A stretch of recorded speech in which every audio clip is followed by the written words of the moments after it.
Good evening. International organization is an organization where group of countries will come together to form into a group, and that group at the international level will have a common interest. So then only such type of countries will come together to form into a community, that is called group, that is called an association, or that is called an organization. So at the international level, there are so many such type of organizations like United Nations Organization, a World Health Organization, a World Trade Organization, APEC, SARC, BRICS. Like this, you have so many international organizations. Out of so many, one is OPEC. It stands for Oil and Petroleum Exporting Countries. The name itself is indicating. So this is an organization where some countries have come together, and these countries are basically meant for exporting oil and petroleum. So what do you mean by this? So when you have something in excess, then only you will be able to export it. That is the reason why some countries like Iran, Iraq, Kuwait, they have come together, Venezuela, so many countries are there. They came together and they formed into a group. And this group was formed in the year 1960, and it came into effect on January 1st, 1961. Since then, this particular group is operating. And of course, when it was started, the strength was five. Only five countries were the members in this particular organization. Now, the strength became 15. Please remember, if you are writing any examination this month, we are in the month of December and we are in the year 2018. If you get any question like what is the current strength of OPEC? Strength means number of countries in this particular organization. Now the currently the strength is 15, meaning 15 countries are the members in the group called OPEC, right? But please remember, from January 1st 2019, this number is coming down to 14. So meaning one country is coming out of this. Clear? Very very important one. So when you are writing the examination, that's a very important thing. If you are writing this month and if you are getting a question on this, then answer should be 15. But if you are writing after December 31st, meaning from January 1st to 2019, then the answer will be, 14. So you have to be very clear. That is the reason why these current affairs you must update from time to time. Am I clear? Now let's go into the details and why we are discussing about this OPEC. Since these are the countries which have come together, basically they have a common interest. Meaning, just because they got the reserves, oil and petroleum reserves, it doesn't mean that they can keep on this exploring it and exporting it to other countries. For example, if you look at India, 80%, more than 80% of our oil and petroleum needs, we are depending on imports. India, there is no doubt we have certain reserves, but that petroleum is not sufficient to meet our needs. That's the reason why. So more than 80% of our needs were importing from these various countries. And this is the same case with China, or this is the same case with the United States of America. Like this, we are depending on other countries. Now, when these countries are exporting, obviously we need to pay them, and those countries will earn huge revenue because they have one important product called this oil and this petroleum. So that is the reason why these countries will become rich and they depend more on this exporting this petrol and oil. So now the point is that why we are discussing about this OPEC now. Whenever the the country that is exporting a product, and there is so much of demand for this product throughout the world, Obviously, what will happen if the country reduces the production, reduces the export, but the demand continues? Hope you are getting me very clearly. We are entering into economy completely. Now, these fundamentals you have to be very, very clear. In economy, the fundamental principle is that supply should be equal to demand. So, whatever may be the demand, supply should meet it. What happens if supply is reduced? Demand is there but the supply is reduced, then what will happen? That will lead to increase in that particular product's price. Same thing is happening now because OPEC countries yesterday they have decided to cut short their production. So they have decided to reduce the production, and obviously they'll be reducing the exports also. So right, but the countries, there are various countries like India and China, so that are depending on these imports. Somebody is exporting and we are importing, but our demands are ever increasing with respect to oil and other petroleum products. But now, since the production is reduced, the amount of oil and petroleum products that will enter into India, that will also be reduced. So obviously what will happen? So we may be in a position to pay, but otherwise what will happen? This is the demand that is present throughout the globe. That is the reason why, just because of this single decision yesterday, the oil prices have been increased by 4% across the globe. So now there will be a competition. We need oil, and other countries also need oil. So since the supply has been reduced, that will lead to increase in the oil prices. Demand is not reduced, demand is increasing, increasing and increasing, but the supply has been reduced. Then that will lead to this increase in the oil prices. The same thing is going to happen now, and yesterday itself it has been increased by 4%. And especially when it comes to countries like India, so will be more impacted with this. Clear? Since the supply is reduced, price is increased, we have to purchase this oil at enhanced prices. Clear? And when the oil prices are increased, petroleum prices are increased, diesel prices are increased, that will affect the whole economy, right?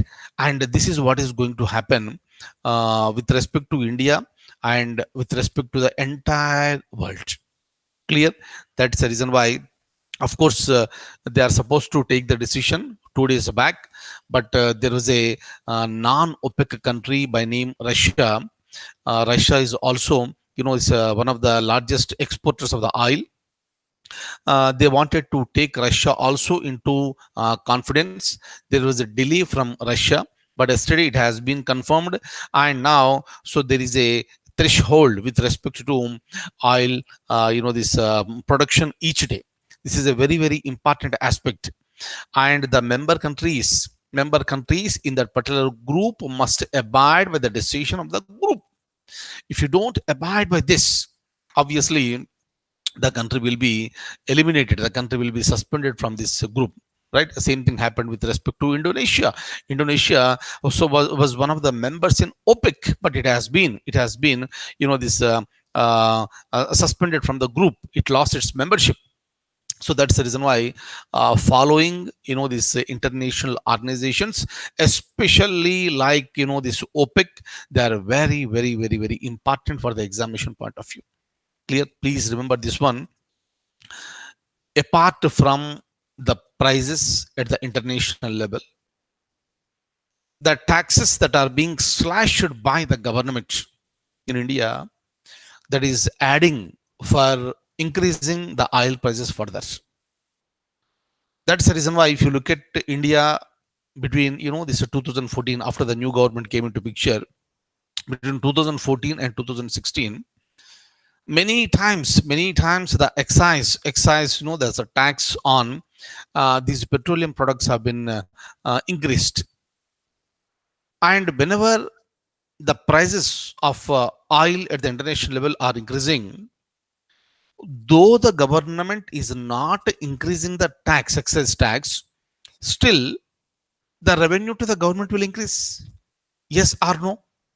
Clear? Many times government increases excess tax. If government doesn't increase the tax also, that will lead to the increase of revenue to the government, and we need to pay more from our pocket. Yes or no? Say, for example, imagine a situation. I'm just giving you one example.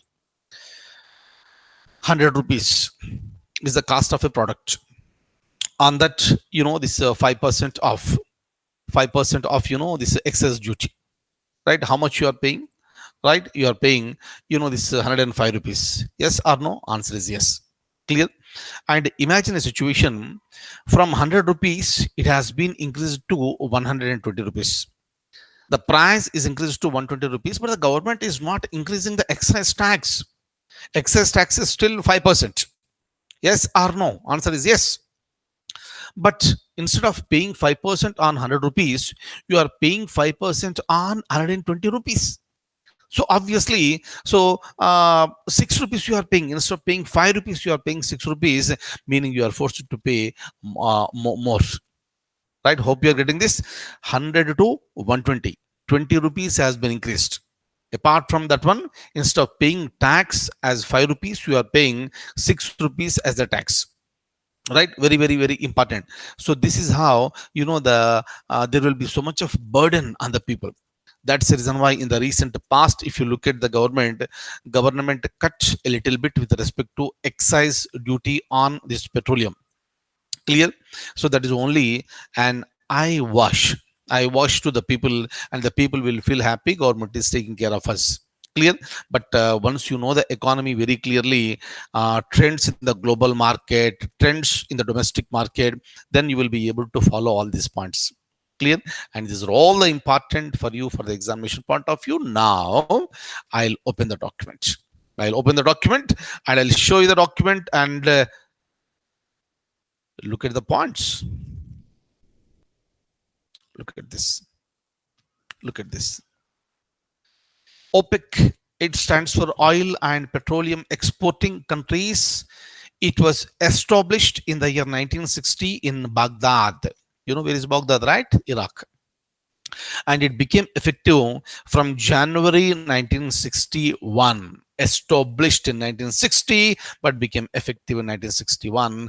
And initial members were, how many? 5 countries: Iran, Iraq, Kuwait, Saudi Arabia, and Venezuela.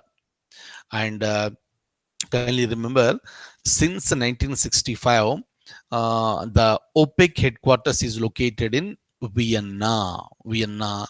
That's in Austria, right? And current strength is, look at this, my dear friends, very carefully. Current strength, I told you already, 15 as of December 2018. From January 1st, 2019, right? Very few days are away.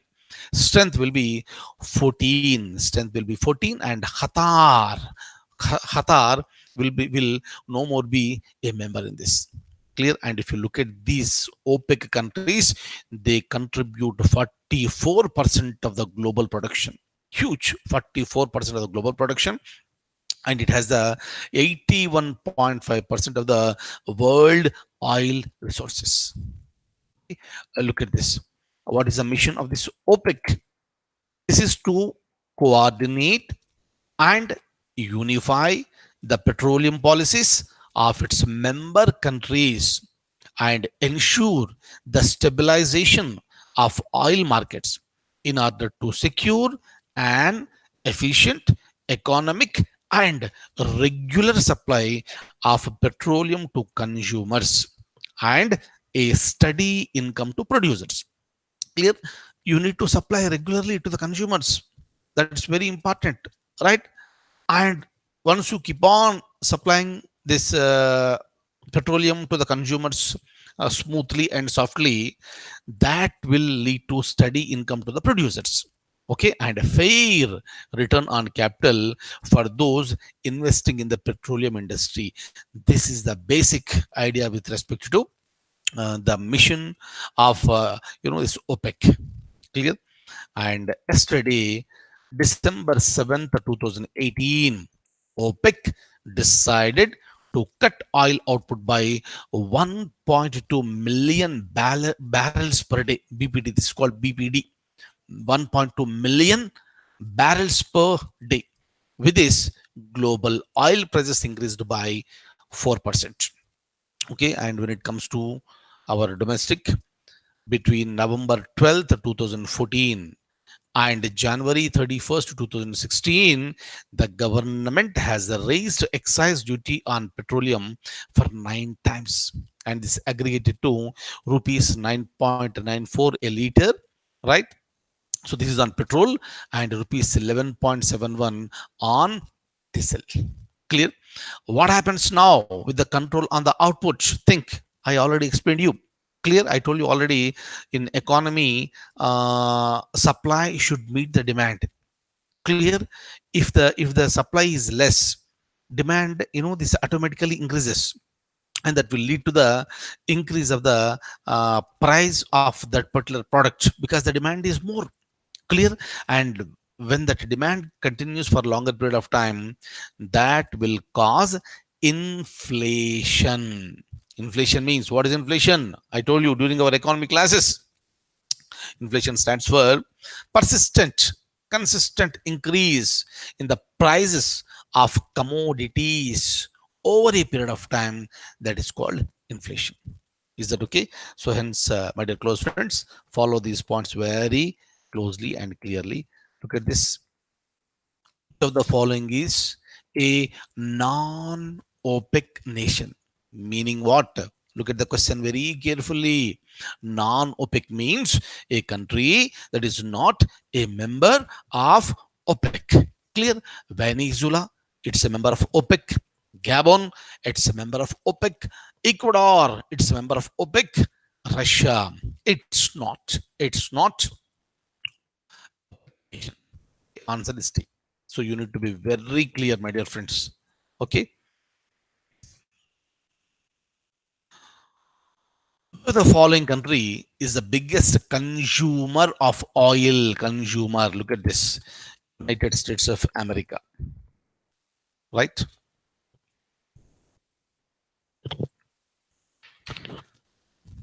Fine. Right. Now, another important thing, my dear close friends, I would like to share with you is that very recently we discussed already in current affairs. Um, United States of America has imposed sanctions on Iran, and it also set the entire world to stop importing oil from Iran. But a few countries like India, we got the exemption, right? And but how do you pay for this? Previously, India used to pay to Iran. Obviously, simple. When you purchase petroleum from some other country, you need to pay back. Clear? And how do you pay? You need to pay in the international currencies, like we used to use, dollars and euros, right? So now the agreement is that.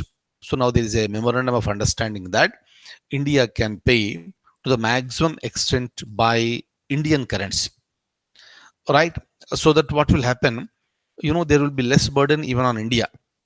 If our foreign exchange reserves are high also, we need not use our foreign exchange, right? But we can pay in our own currency. But what is the value of our currency in Iran? No issues about that one. We import oil and petroleum from Iran, and we also export various products to Iran. Clear? Like medicine, say for example. Obviously, Iran has to pay for it. So here that will be compensated to a maximum extent that can be compensated. So this is a wonderful thing.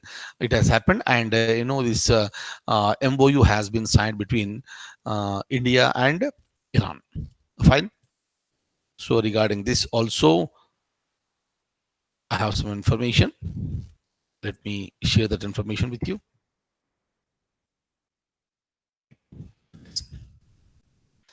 India, the world's third biggest oil consumer, meets more than 80% of its oil needs through imports. Iran is the third largest supplier after Iraq and Saudi Arabia, and it meets about 10% of our total needs. India signed an agreement with Iran to pay for crude oil it imports from the Persian Gulf nation in rupees. The memorandum of understanding was signed following the US letting India and seven other nations to keep buying Iranian oil despite sanctions were reimposed on the Islamic State on November 5th. Right? So, this is a very important development. Okay. So, you need to follow all the things. Then we can understand very clearly why the this prices of various commodities will increase all of a sudden. And when we go to this a petrol bunk, you know prices are increased. Fine. So these are all the this impact and effects of the global economy. Whatever happens at the global level, that also affects our domestic these markets. So you need to be very clear on this. Fine. And keep following these points very carefully. That's all for the day. I'll stop at this stage, and I'll see you in the next class with more current affairs. Take very good care and have a wonderful weekend. Thank you so much. Good night.